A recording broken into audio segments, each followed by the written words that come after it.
We have flat panel TVs, going to be a great place to come and enjoy yourself for a sporting event.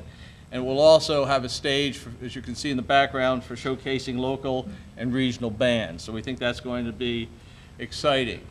Attached to the Lone Wolf is an outdoor patio where you can go out, enjoy the warm summer evenings, or also go out in the cooler weather and enjoy the fireplace and just to be outside for a bit. It's an area that's only accessible from the Lone Wolf, and we think it's going to be a really good place and another area where folks can come and enjoy themselves and have a lot of fun. We do have an event center and conference room. The event center can handle shows, it can handle concerts, meetings. It's set up so it can be divided into 6 smaller rooms, so it has the ability to handle anywhere from 80 to almost 800 folks, depending on how you want to use it and what you want to do. But it's a great place for a special event, an anniversary, a wedding, or also a meeting, and we think that's something that's missing currently in Cape Girardeau. Farmer's Pick Buffet is the buffet for the facility. It's located again on the main level, and what we're doing here is we're looking at the Farmer's Pick Buffet as a place to feature locally grown and produced foods and just show what is in southern Missouri. And we look at this. It's going to be open, have a lot of space. It's going to be very gracious. It also is going to have 2 smaller rooms, which will allow us to host small parties so folks can come in. They want to have a small meeting on an impromptu basis, take one of these rooms, and then have the meeting and also be able to use the buffet so they don't have to worry about what they're going to set up or how they're going to enjoy their menu. This is a fly-through starting at the Lone Wolf. You can see the twin stacks and the seating for the Lone Wolf, along with there's a railing around that's made of stone and glass so folks can see into it. A little bit better rendering of the porte-cochere, giving you an idea of how it's going to look during the day with the concrete or stone and steel masts and the cable supports. And this is the view of the sky deck. Again, giving an idea of how that's going to be facing the river and how folks are going to be able to take a look at it. As spectacular as the building is, we believe, during the day, it even gets better as the evening progresses and you start to get a view of it at night with the glass and the steel and the sparkling lights. It really starts to come together and help with just a welcoming sight. Again, entering, you start to see how it's going to look. The sky deck, you can see the entry to the top of it. Up there on the upper right, casino off to our left, again, a vision of the columns. That area in the back with the little round balls on it is the entrance to Otis and Henry's Express, and that's basically what we're looking at for our project in Cape Girardeau, and I thank you. At this point, I'd like to introduce Paul Keller.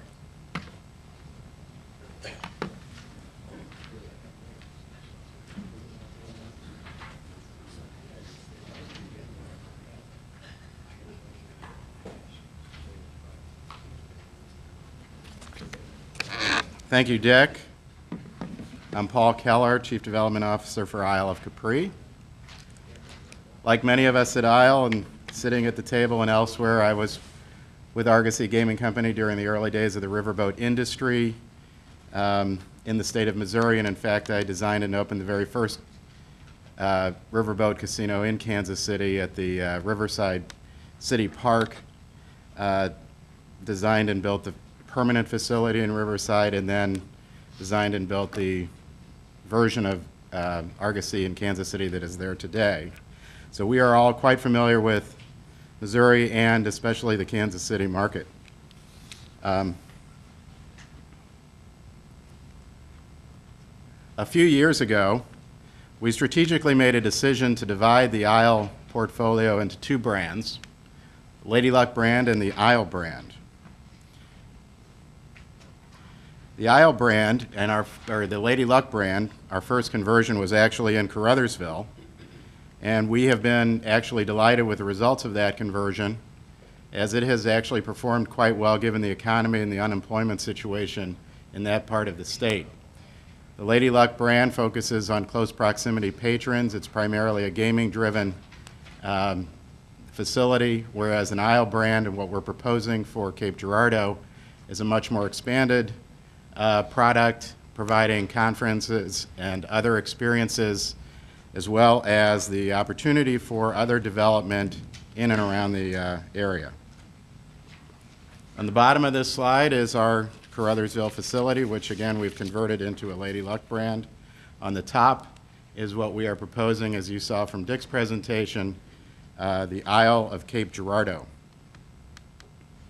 We believe that these two brands will complement each other extremely nicely in the years ahead. One of the things Scott talked about was the desire of the city to provide another vital anchor to downtown and to create yet another reason for people to enter the downtown area of Cape Girardeau to help restore it. The question is, where do those people come from? The ring on this map shows our primary regional markets, shows the reach of this facility into areas that are not presently well served by casinos. As you can see, this market area will actually contain as many as 6 states. We will actively market in those areas, so our reach is quite extensive into northern Arkansas, southern Illinois, mid-Missouri, western Tennessee, western Kentucky, and southern Indiana. So for example, a significant urban community such as Carbondale, Illinois, whose option primarily right now is Metropolis, we become a jump ball for Carbondale. So the state of Missouri can now compete for Carbondale.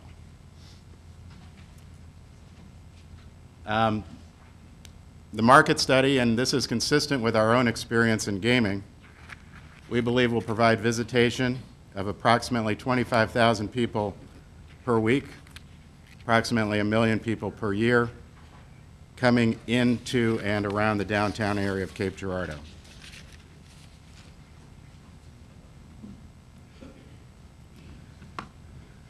Again, and Steve did discuss this briefly, proximity to other casinos. This is from Google Maps.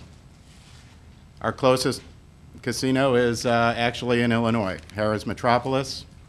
The next closest is our own casino in Caruthersville, which is a full 85 miles away. And the next casino beyond that is River City in South County, St. Louis area.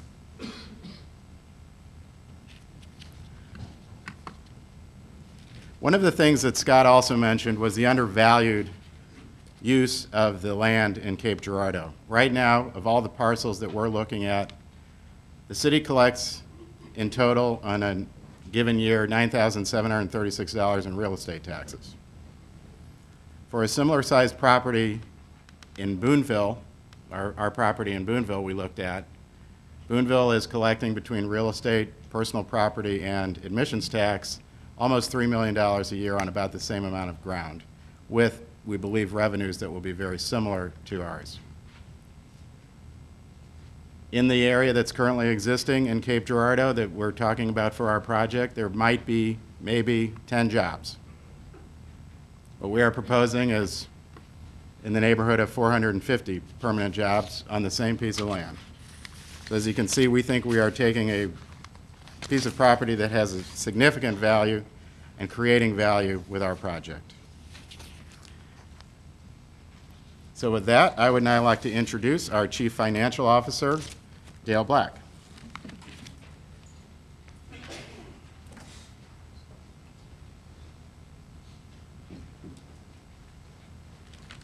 Good morning, everyone. I am Dale Black, the Chief Financial Officer of Isle of Capri Casinos, and I'm going to talk just briefly about our financing plan for this project.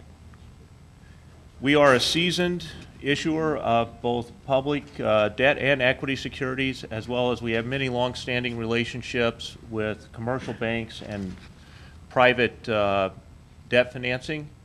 We have the ability to fund this project from our existing credit facility that's already in place. And as I mentioned, we have long-term relationships with commercial banks and public securities. Among our commercial banks that we have existing relationships with are many names that are nationally known in gaming as well as here in Missouri. Wells Fargo, U.S. Bank, Credit Suisse, and the like. We have over 75 institutional shareholders that invest in ISLE as well, long-standing relationships with the public equity markets from companies like Vanguard, J.P. Morgan, Par Capital Management, and the like. Our existing credit facility that's in place today and our cash flows, we generate approximately $60 million a year in free cash flow from our existing operations. Should be sufficient for us to build this project. However, if market conditions get to the point where we think it makes sense to finance this as a standalone project, we do have access to alternative sources of capital just through our existing relationships, and we think that would be an option for us, although our current plan is to use our existing financing. With that, it gives me pleasure to introduce Mayor Harry Rediger from Cape Girardeau. Mr. Black, just Yes, a sir. minute. Mayor, just a minute. Let me ask you a question, please. What's the stock selling for now? Around $8 a share. Okay. Is that up, down, or indifferent? I've got a lot of them are down. I don't have any years. It's up for the year, but down from where it was earlier this year. Well, that's kind of standard. Yeah.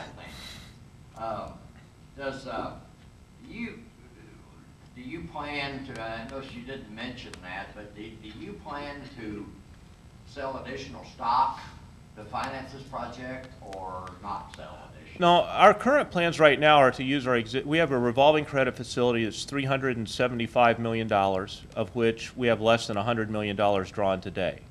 Our current plans are to utilize that revolver and our existing cash flow stream over the construction period to fund the project.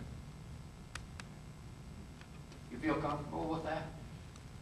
Yes, I mean, as I mentioned, we feel comfortable with it. We have the availability under the line. We've done several different iterations of financial analysis based on everything else that's going on in our company and around us, and at this time believe that that's sufficient to get the project built. Okay. I'm going to ask almost the same question of the other two applicants too. I'm not I understand. going to put you on the spot, sir. Because one of the concerns that I have as a commission member is that if we decide to do this license, okay, worst thing possible could happen to me, as a member of this commission, is we get started and the money runs out. And, that really concerns me because I think I would have to probably go to Mexico or something. And I don't have anything against Mexico. I kind of like it. They don't shoot you. But I just, I want you to know, and I'm going to tell the same thing to the other two applicants. I mean, I think our staff is going to check those financial data very closely because we are very concerned. Not that anyone's bad guys or anything, but we want to make darn sure if we're going to issue that 13th license in the state of Missouri, we're going to try every way we can to make sure that finances is covered. I understand, and as I mentioned, we go through the same exercise internally. I know that the last few years have put a strain on companies across all industries. Our industry is no exception. The one advantage I think we do have is we do have access to the public equity markets if we choose to use them or think it would be beneficial for this. But as I look at this project and getting it funded, and I also have to look at what it does to the 15 other casinos that we operate around the country and the rest of our balance sheet, and we would not undertake this if we didn't think we had the financial wherewithal to get it done. Thank you. Any other questions? Thank you, sir. Mayor? Very much. Mayor?